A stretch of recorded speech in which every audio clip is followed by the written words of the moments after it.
Mari kita membaca dari Injil Yohanes pasal 3 ayat 16. Yohanes pasal yang ketiga ayat 16. Kita akan baca bersama-sama. Yohanes pasal yang ketiga ayat 16. Kita baca bersama. 2, 3, ya. Karena begitu besar kasih Allah akan dunia ini, sehingga Ia telah mengaruniakan anaknya yang tunggal, supaya setiap orang yang percaya kepadanya tidak binasa, melainkan beroleh hidup yang kekal. Tema khotbah kita hari ini, kasih yang sama untuk semua orang. Kasih yang sama, bukan kasih yang berbeda. Kasih yang sama untuk semua orang. Biasanya orang tua mengasihi semua anaknya, tapi bisa berbeda satu dengan yang lain. Tergantung bagaimana anaknya taat kepadanya, bagaimana anak menuruti perintah orang tua. Itu biasanya orang tua terhadap anak. Jadi, kasih adalah kebutuhan setiap orang.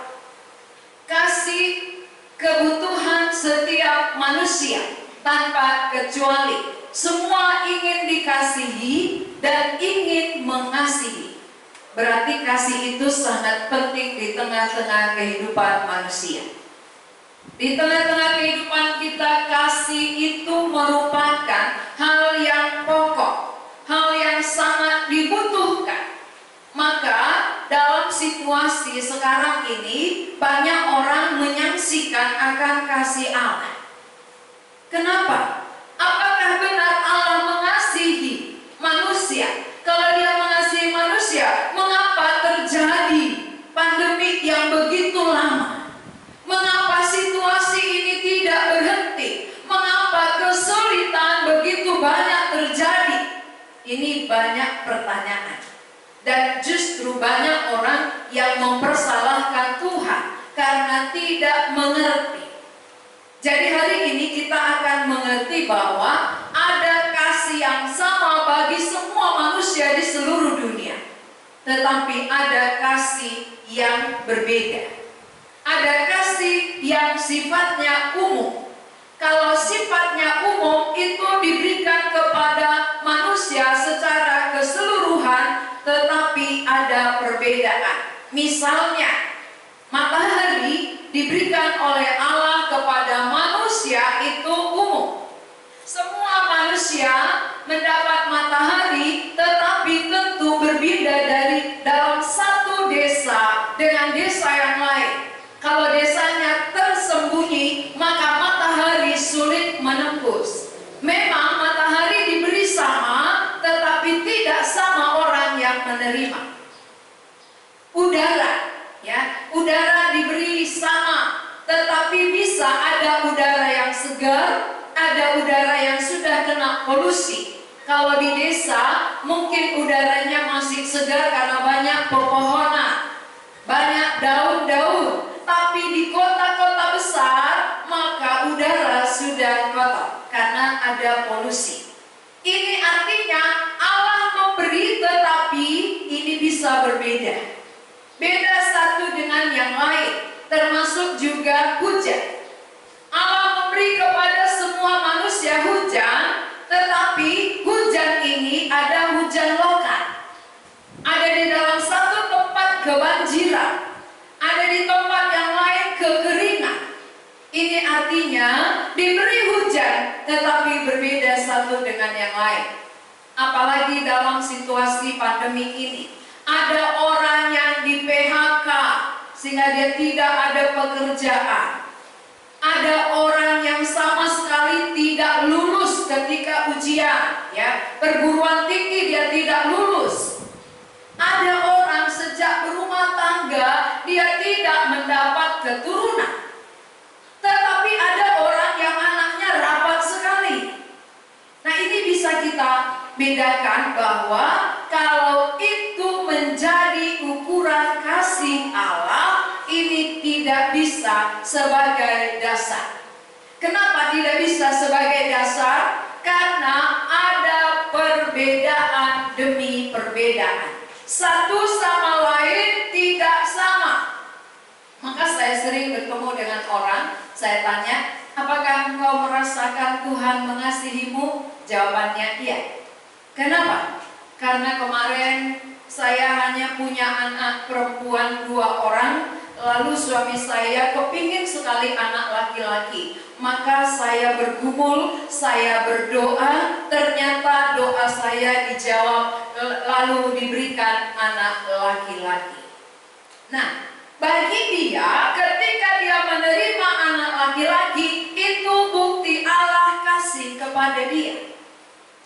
Bagaimana dengan yang lain? Ketika dia berdoa minta anak laki-laki, tapi dikasih anak perempuan. Ketika dia minta anak perempuan, dikasih anak laki-laki, laki-laki semua. Berarti satu keluarga dengan keluarga yang lain ada perbedaan. Lalu yang mana yang dikasihi Tuhan? Ya, saudara bisa pikirkan, yang mana diantara semua anaknya laki-laki, semua anaknya perempuan, ini ada lengkap laki-laki perempuan, yang mana dikasihi Tuhan? Jawabannya jawab sendiri ya. Dan itu dalam hati kita ya, maunya lengkap lah. Mana mungkin semua sama di dunia ini. Jadi kalau itu menjadi ukuran, maka banyak orang katakan Allah tidak adil, Allah tidak kasih. Kalau itu menjadi ukuran, ya. Jadi bukan kasih umum menjadi ukuran. Kalau kasih umum itu ada orang yang memang dari lahir dia sampai tua sehat terus, gak pernah sakit. Ada lagi sakit-sakitan terus, ya. Lalu kita bilang, oh itu yang sakit-sakitan itu orang berdosa itu, ya. Yang sehat-sehat ini yang diberkati Tuhan, gitu. Nah, enggak itu menjadi patokan juga. Ya bukan itu patokan orang yang dikasihi Tuhan. Jadi yang mana yang dikasihi Tuhan? Kemarin ada orang yang nanam padi. Padinya sudah mulai tumbuh besar, lalu berbuah, dan kemudian mulai menguning, merunduk. Ketika udah mulai menguning, tiba-tiba ada angin kencang datang, lalu tumbang semua padinya. Pasti dia katakan, Allah tidak kasih. Kalau itu menjadi tolak ukur kasih. Kasih itu seringkali di dalam pikiran manusia, konsep manusia adalah sesuai yang kita minta, sesuai yang kita inginkan, sesuai kehendak kita. Itu baru kita katakan Allah kasih. Tapi begitu tidak sesuai dengan keinginan kita, doa-doa kita, maka kita mengatakan Allah tidak kasih. Kalau demikian saudara, 1000 manusia, di antara 1000 manusia ini berapa yang katakan Allah kasih? Mungkin di antara 1000 ini ketika ada yang naik pangkat. Waktu naik pangkat, naik jabatan, dia bilang, oh Allah kasih. Ketika di PHK, dia bilang, Allah tidak kasih. Lalu ketika lagi dikasih pekerjaan sama dia bilang Allah kasih. Jadi Allah itu berubah-ubah gitu ya. Kadang kasih, kadang tidak. Padahal penilaiannya itu adalah dari kita. Kita yang mengatakan dia kasih saat keinginan kita tercapai, saat doa kita dijawab. Tapi saat ada kesulitan, ada masalah, lalu kita katakan Allah tidak kasih. Apakah itu benar? Jadi ukuran kasih Allah bukan ukuran secara manusia. Ukuran kasih Allah bukan ukuran kasih umum. Kalau kasih umum itu pasti beda satu dengan yang lain. Ada orang kaya, semakin banyak hartanya bertumpuk-tumpuk. Ada orang miskin, makin lama makin miskin. Lalu yang mana dikasihi Tuhan? Apakah orang kaya ini? Ingat orang kaya dan Lazarus, mana yang masuk surga? Ya, gak jaminan juga kalau saudara orang kaya nanti masuk neraka ya kalau beriman. Jadi bukan kaya miskinnya membuat orang masuk surga atau masuk neraka. Udah miskin gak beriman ke neraka juga ya. Jadi bukan semua seperti Lazarus. Oh Lazarus itu golongan, Lazarus miskin, dia masuk surga. Oh kalau itu aku miskin aja nggak apa-apa gitu ya. Nah, miskin-miskin nggak beriman nggak ke surga ya. Kalau kaya beriman masuk surga, jadi pilih yang mana? Ya pilih yang dikaruniakan Tuhan, bukan kita ya. Kekayaan itu adalah pemberian Allah. Makan minum pakai itu adalah pemberian Allah yang bentuknya umum. Apa maksudnya umum? Umum itu artinya percaya tidak percaya manusia itu diberi. Bukan karena dia percaya maka dia kaya, bukan karena dia tidak percaya maka dia miskin, bukan karena percaya maka ada anak laki-laki perempuan, bukan. Banyak orang percaya yang tidak punya anak laki-laki perempuan. Hamba-hamba Tuhan banyak anaknya satu aja kok. Jadi hamba Tuhannya itu gak percaya. Menurut kita gimana? Yang saya kenal banyak hamba Tuhan, teman-teman saya yang punya anak satu aja. Ya, kalau satu kan kalau dia laki-laki, laki-laki aja. Kalau perempuan ya perempuan aja, gak ada lengkap. Tapi apakah itu menjadi tolak ukur Allah kasih? Bukan. Jadi buka mata kita. Mari kita buka pikiran kita, hati kita yang mana dikasihi oleh Allah. Kalau kita membuat ukurannya, maka pasti banyak orang bilang Allah tidak kasih. Kenapa COVID sampai sekarang tidak berhenti? Tapi bukan di situ letak kasih Allah. Lalu di mana? Mari kita lihat dari Yohanes 3:16 tadi. Karena begitu besar kasih Allah akan dunia ini, sehingga Ia telah mengaruniakan anaknya yang tunggal, supaya setiap orang yang percaya kepadanya tidak binasa, melainkan beroleh hidup yang kekal. Allah mengasihi manusia di seluruh dunia tanpa kecuali, dan kasihnya sama. Tidak ada perbedaan. Kaya, miskin, berhasil tidak, ya, punya jabatan atau tidak, sama di hadapan Allah, sama-sama dikasihinya. Dan kasih yang Allah berikan adalah kasih yang terbesar, bukan kasih umum. Kasih yang terbesar yang Allah berikan, karuniakan kepada manusia di seluruh dunia ini. Dan itulah yang Dia harapkan bisa dilihat oleh seluruh manusia, bisa dirasakan oleh manusia, dan bisa dimiliki. Mengapa? Karena semua kasih umum itu hanya bersifat semu. Punya anak lengkap pasti ditinggal, punya kekayaan banyak pasti ditinggal, punya jabatan tinggi pasti ditinggal. Semua yang ada pemberian umum ini adalah sifatnya sementara. Maka Allah datang dari surga, Dia bukan memberikan pemberian-pemberian sementara. Bukan itu tujuannya. Tujuan Allah mengasihi manusia adalah Dia mau kita menerima kasih terbesar. Bukan kasih umum, tapi kasih terbesar yang bisa membawa kita sampai kepada hidup yang kekal. Kalau semua yang di dunia ini tak ada satupun yang menjamin kita masuk ke surga. Apapun pemberian itu, apapun yang kita terima, yang kita miliki, semua pasti akan kita tinggalkan saat kita dipanggil kembali kepada Tuhan. Saudara-saudara, mari pikirkan baik-baik, buka mata rohani kita. Kalau sudah lama kita berjuang untuk yang sementara ini, apakah itu keinginan hati Allah? Apakah itu kehendak Allah bagi kita? Allah mengutus anaknya yang tunggal. Allah memberikan pemberian yang terbesar. Dia mau kita menerima yang terbesar. Dia tidak mau kita menerima hanya pemberian yang umum, yang akan ditinggalkan, yang tidak menjamin kita kepada kehidupan yang kekal. Sering sekali saudara, yang kita tangisi adalah pemberian-pemberian umum yang membuat kita kecewa, yang membuat kita sedih ketika kita tidak mendapatkannya adalah pemberian umum. Mengapa anakku itu sudah rajin PA ya kok dia nggak lulus? Mengapa anakku itu sudah percaya ya kok sampai sekarang nggak bekerja? Mengapa saudara-saudaraku ini ya kok di PHK?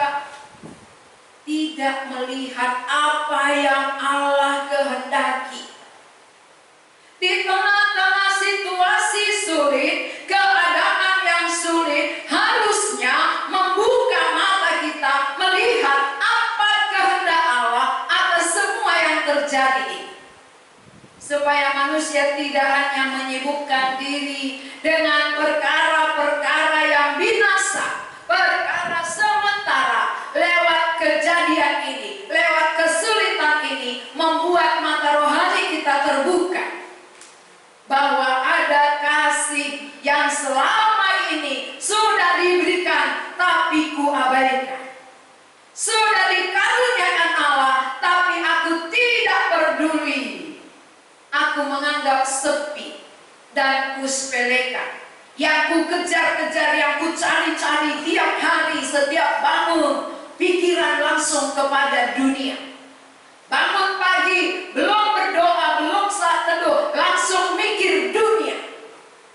Maka Tuhan izinkan terjadi kesulitan supaya waktu kita tidak beraktivitas, ketika kita di rumah kita bisa merenung apa tujuan Tuhan.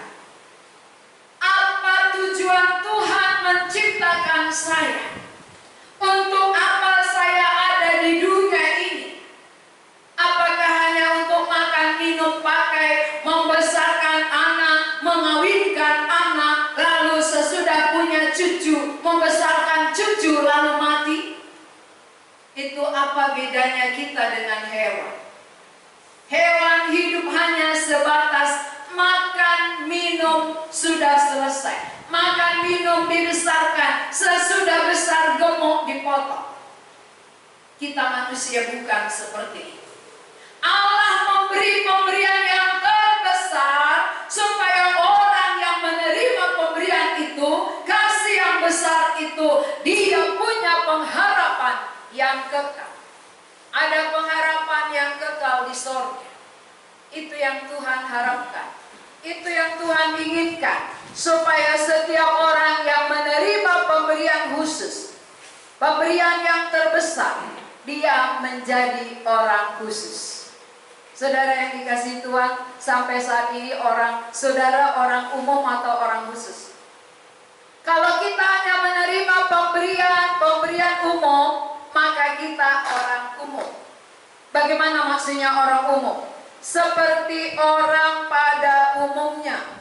Seperti orang pada umumnya kita hidup di tengah-tengah dunia ini. Bagaimana orang pada umumnya? Ya, orang pada umumnya hanya mencari kebutuhan hidup, makan, minum, pakai, dan sesudah itu berakhirlah sudah. Saudara-saudara yang dikasihi Tuhan, mari kita renungkan sebentar.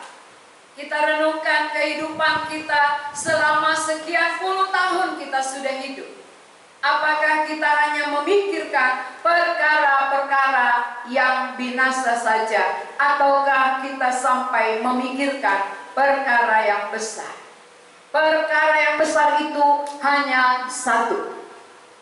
Perkara umum itu banyak. Perkara umum itu semua manusia tahu, semua manusia mencari, semua manusia mengejar, memikirkan, memperjuangkan. Tetapi yang satu ini belum tentu semua orang tahu. Karena itu, kalau yang satu yang terbesar yang Allah karuniakan bagi seluruh dunia, pemberian inilah yang sama. Arti sama, kalau saya terima dan orang lain terima, kami menjadi sama. Sama dalam hal apa? Kami sama-sama mendapat mendapat kasih terbesar. Berarti kalau kami mendapat kasih terbesar, saya dengan orang lain yang menerima sama-sama orang khusus di hadapan Allah. Apapun kalau namanya khusus itu mahal ya. Ya, barang khusus ya. Kalau di Monce itu ada dipilah ya, dipilih. Ini khusus ya. Yang mana yang khusus? Yang di patung itu khusus. Harganya harga khusus gitu. Kalau orang yang petani juga, oh ini khusus barangnya, kentangnya, jeruknya. Maksudnya ini bisa dikirim, harga lebih mahal. Ini pakaiannya khusus, yang mana? Ini lebih mahal. Kalau yang umum silakan, berapa saja. Saudara adalah orang umum atau orang khusus di hadapan Allah. Kalau kita hanya memikirkan perkara tubuh, perkara jasmani, perkara dunia yang sementara, berarti kita masih orang umum. Orang pada umumnya. Bagaimana orang seperti itu kita? Maka khawatir orang, khawatir kita. Takut orang, takut kita. Gelisah orang, gelisah kita. Itu artinya kita bukan orang khusus. Tapi kalau orang khusus itu dia tahu, saya punya Bapa. Saya sudah mendapat yang terbesar. Kasih Allah yang terbesar, kasih Allah yang khusus sudah ada pada saya. Kalau yang terbesar pun dia berikan, mengapa untuk makan minum pakai saya khawatir? Mengapa untuk perkara sementara saya takut? Jadi hari ini mari kita kita periksa hati kita, diri kita. Sudah berapa lama kita menjadi orang Kristen? Sudah berapa lama kita baca Alkitab? Kasih yang mana yang selama ini sudah kita terima? Kasih yang mana yang sudah kita perjuangkan? Kalau hanya sebatas kasih umum, maka kita sebutannya adalah orang umum. Jadi nanti kalau bersalaman ya, walaupun gak jabat tangan, salaman seperti ini satu dengan yang lain, hei orang umum, gitu ya. Halo orang umum, karena kita masih memikirkan hal-hal yang umum, kasih umum, belum mendapat kasih yang khusus. Ya. Tapi kalau orang yang sudah menerima kasih khusus, kita orang khusus ya, gitu. Senang gak jadi orang khusus? Pasti senang. Kalau orang umum itu ya, bagaimana umumnya orang? Tapi orang khusus itu dikhususkan di hadapan Allah. Ini sudah menerima pemberian khusus. Dia sudah menjadi anak Allah. Orang yang telah menerima anak Allah di dalam dirinya, maka alamatnya tidak binasa.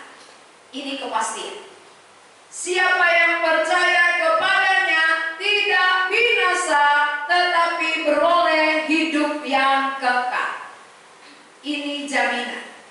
Nah, maka pemberian khusus itu namanya dikaruniakan, diberikan oleh Allah. Kalau dikaruniakan sama dengan diberikan, kalau pemberian itu harus ada respon. Harus ada reaksi dari diri kita, menerima atau menolak. Ya, kalau kita menerima pemberian Allah, pasti apa yang Allah janjikan jadi dalam hidup kita. Tapi kalau kita menolak pemberian khusus ini, pemberian yang terbesar, maka kita pun akan ditolak Allah.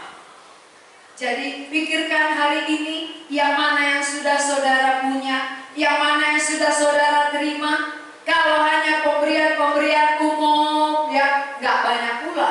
Sudah pemberian umum sedikit pula ya, bukan banyak. Lalu pemberian khusus tidak diterima, betapa malangnya nasib saudara. Sedangkan banyak pun diterima pemberian umum, kalau pemberian yang terbesar, anaknya yang tunggal, belum ada pada saudara, saudara masih malang. Maka Tuhan Yesus waktu datang ke bumi, dia tidak bawa emas. Ketika dia datang menjelma menjadi manusia, dia tidak bawa rumah seperti siput. Kalau siput kan kemana-mana dibawanya rumahnya. Tuhan Yesus tidak. Dia tinggalkan rumahnya di surga. Dia datang lahir di kandang domba. Kenapa? Karena dia ingin menunjukkan kepada seluruh dunia bahwa kedatangannya bukan perkara-perkara lahiriah. Tujuan dia datang ke dunia bukan untuk materi, tetapi untuk jiwa. Berarti mana lebih besar materi daripada jiwa? Jauh lebih besar jiwa kita. Maka untuk jiwa dia datang. Ketika dia pilih muridnya 12 orang, lalu dia naik ke surga, yang dia tinggalkan untuk mereka, adakah? Untukmu Petrus, karena kau barisan terdepan, kau 12 pintu untukmu ya. Kamu Jakobus, nah itu ruko-ruko bagianmu. Kau Yohanes, ini kau paling mengasihi, maka engkau memiliki satu kota. Tidak. Ketika dia naik ke surga, semua muridnya tidak diberi materi. Bahkan dalam Yohanes 14 dia katakan apa? Jangan gelisah hatimu. Jangan gelisah hatimu. Percayalah kepada Allah, percayalah kepadaku, karena aku pergi kepada Bapa untuk menyediakan tempat bagi. Berarti Tuhan Yesus sengaja gak tinggalkan kemewahan, gak tinggalkan kekayaan kepada murid-muridnya supaya mereka memandang ke atas.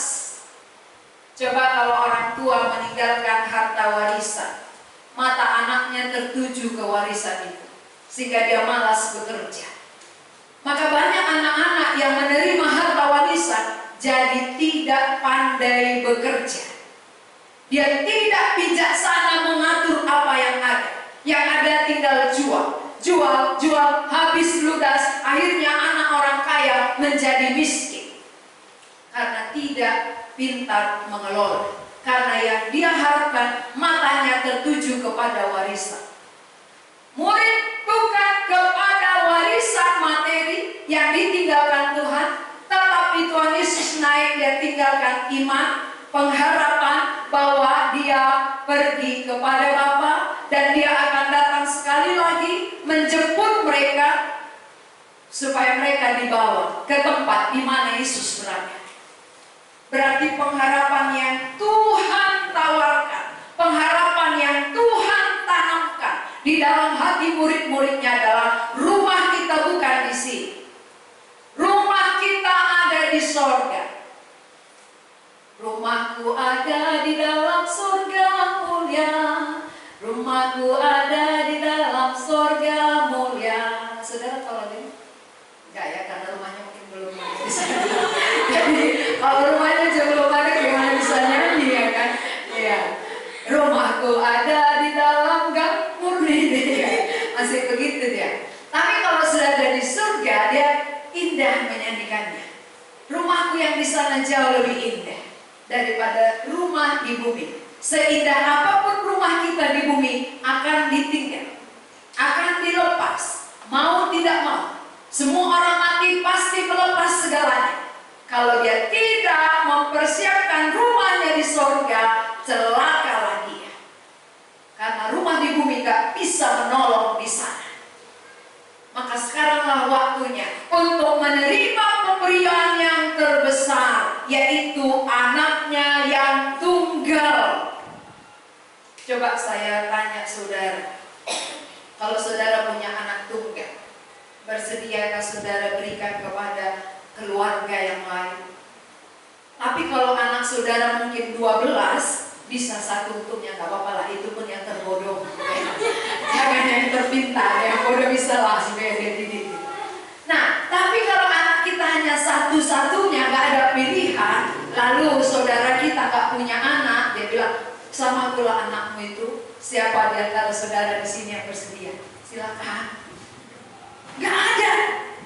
Kita sebagai manusia, anak yang kita saja kita nggak bersedia memberi kepada orang lain, walaupun itu masih saudara daging kita, tapi Allah di surga memberikan anaknya yang tunggal. Kenapa? Kenapa dia rela memberikan anaknya yang tunggal satu-satunya, gak ada pilihan? Karena begitu besarnya kasihnya kepada seluruh manusia yang ada di dunia ini. Itu artinya kasih yang sama, kasih yang tidak membedakan apakah miskin atau kaya, apakah dia kerja atau tidak, apakah cantik atau jelek. Di hadapan Allah, Allah mengasihi semua dengan kasih yang sama.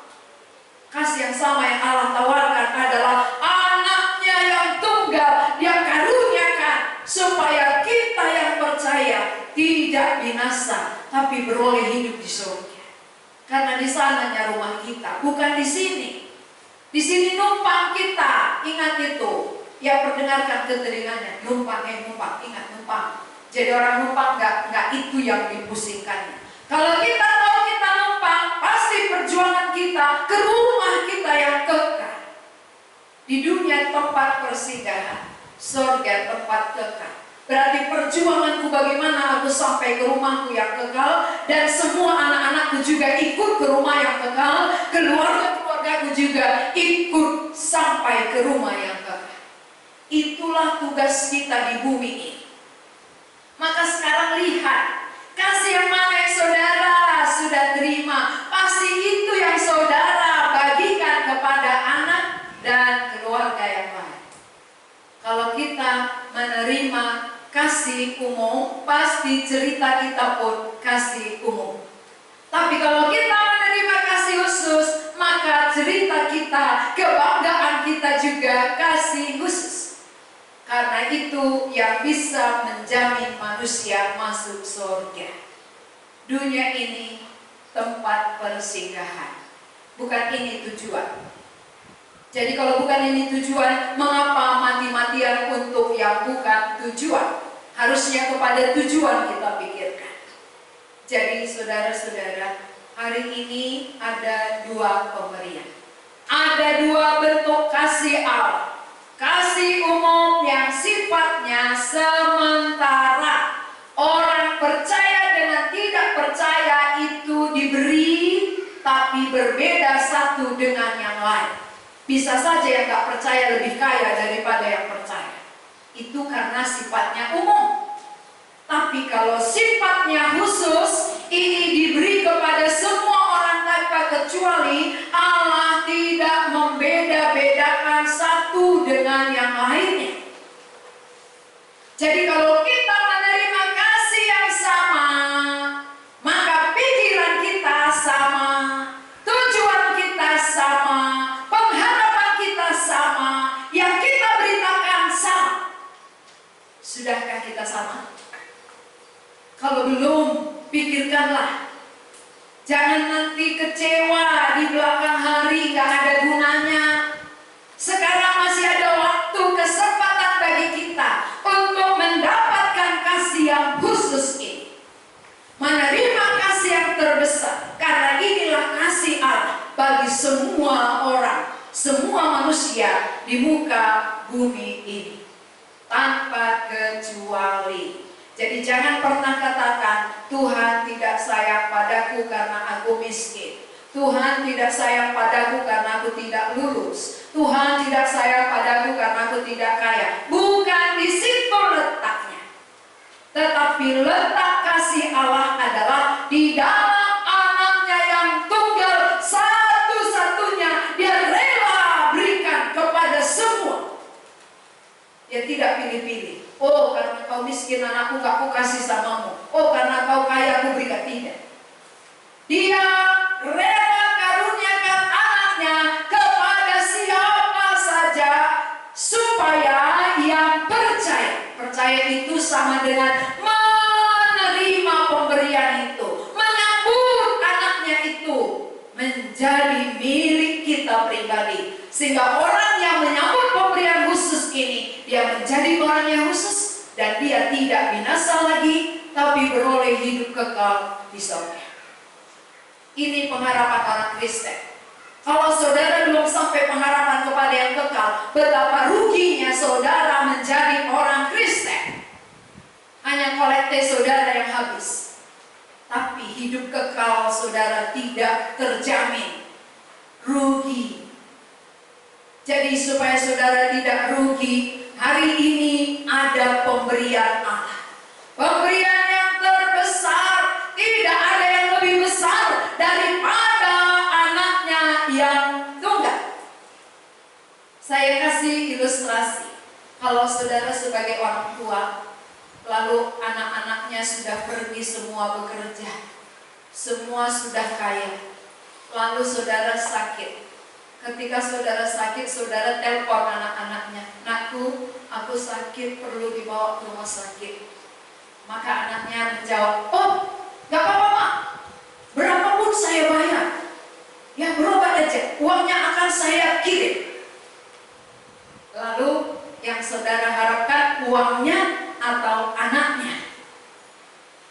Siapa orang tua di sini yang mengharapkan uangnya aja? Itu mata duitan namanya, ya. Tapi biasanya secara umum pasti yang kita harapkan adalah kehadiran anak. Itu jauh lebih penting daripada uangnya. Datang aja, anakku sudah sembuh penyakit itu pada umum. Berarti mana lebih mahal, anak kita atau uangnya? Anak. Mana lebih mahal anak yang tunggal daripada uangnya? Yang mana yang saudara kejar selama ini? Kalau uangnya, materinya saudara kejar, bahaya, celaka. Karena bukan itu bukti kasih Allah. Walaupun diberi melimpah atau diberi sedikit, bukan di situ letak kasih Allah. Kasih Allah itu adalah anaknya satu-satunya dikaruniakan, diberikan kepada kita. Itu yang termahal, gak ada bandingannya. Jadi anak yang tunggal yang termahal pun dia berikan kepada kita, lalu kita jual mahal, kita tolak, kita menganggap sepi. Siapakah kita ini? Siapakah kita? Saudara-saudara, pikirkan. Kita hanya ciptaan, kita hanya dari debu tanah. Hanya oleh karena dihembuskan nafas oleh Allah, maka kita bisa bergerak, bertindak, berpikir. Lalu sekarang Dia berikan lagi anaknya yang tunggal supaya kita bisa hidup selamanya bersama Dia di surga. Mengapa bukan itu yang kita terima? Itu jauh lebih mahal daripada kekayaan. Itu jauh lebih mahal daripada apapun jabatan tertinggi. Kenapa? Karena jabatan manusia akan selesai di bumi. Tetapi anaknya yang tunggal tidak pernah selesai. Sekali kita terima, akan membawa kita sampai kepada kehidupan kekal. Hidup bersama Dia di bumi, hidup bersama Dia di surga. Siapa di antara saudara yang hari ini, kalau begitu selama ini aku hanya menerima kasih umum, selama ini aku perjuangkan hanya kasih umum, maka aku sering kecewa, aku sering khawatir, aku sering ketakutan, karena aku tidak melihat pemberian terbesar itu. Kalau pemberian yang terbesar aja dia rela berikan kepada kita, apakah Dia biarkan kita gak makan? Kita aja sebagai manusia, gak mungkin anak kita biarkan kelaparan. Pasti dengan segala cara kita pikirkan bagaimana dia bisa makan. Apalagi Allah yang paling diperjuangkannya adalah keselamatan jiwa kita. Dan kalau itu sudah kita terima untuk perkara jasmani, perkara lahiriah, perkara dunia, tidak perlu ditakuti. Walaupun dunia menakutkan, tetapi orang yang memiliki kasih Allah, kasih khusus, kasih terbesar, maka dia bisa tenang menjalani kehidupan ini. Adakah ketenangan dalam hati saudara saat ini? Atau kegelisahan? Apalagi ada demo-demo. Saudara, kemana saudara berlindung? Di mana tempat kita berlindung? Apa pengharapan kita? Dua pengharapan manusia. Satu pengharapan sebatas dunia, satu pengharapan sampai kepada kekekalan. Orang yang pengharapannya sampai kepada hidup yang kekal, dia tidak akan takut menjalani kehidupan ini. Karena dia tahu kasih Allah terbesar sudah dia miliki. Bagi saudara-saudara yang belum memiliki kasih terbesar, inilah alamatnya. Yohanes 3 ayat 16. Ini firman Allah, ini perkataan Allah. Ketika saudara yakin, saudara percaya kepada janjinya, lalu saudara terima, maka Allah menepati janjinya. Saudara ketika menerima anaknya yang tunggal akan mendapat jaminan tidak binasa, tetapi beroleh kehidupan yang kekal di sorga. Mari kita berdoa. Kami bersyukur kehadapan-Mu ya Tuhan. Seringkali karena ketidaktahuan kami menganggap Tuhan kurang kasih. Hari ini dibukakan bagi kami bahwa dasar Allah mengasihi bukan sesuai dengan pola pikir kami, konsep kami, harapan kami, tetapi Allah mengasihi dengan kasih yang khusus, kasih yang terbesar. Itulah anakmu yang tunggal Engkau berikan kepada kami, dengan tujuan supaya setiap orang yang percaya menerima Tuhan Yesus tidak binasa, melainkan beroleh hidup kekal di sorga. Kami bersyukur buat pemberian-Mu ini, buat kasih-Mu yang terbesar bagi semua orang, sama kepada semua tanpa Engkau membedakan. Hanya yang membuat kami berbeda, karena ada yang belum percaya, ada yang menolak. Tetapi bagi setiap orang yang sudah percaya dan menerima, kami sama-sama dikasihi Allah. Kami orang yang khusus di hadapan-Mu, sehingga yang menjadi berita kami juga adalah berita yang khusus. Bagaimana orang lain juga menerima kasih yang terbesar. Tuhan, bukalah mata rohani kami, supaya kami menyadari, kami mengerti siapa kami, kasih yang mana yang kami perjuangkan selama ini. Kalau hanya sebatas kasih umum, supaya ada pertobatan di dalam diri kami boleh beralih untuk menerima kasih yang khusus itu. Karena itulah tujuan Tuhan mengasihi kami. Itulah harapan Tuhan terhadap seluruh manusia. Terima kasih Tuhan, kami memuji Engkau yang sudah berbicara kepada kami. Dalam nama Tuhan Yesus kami berdoa. Amin.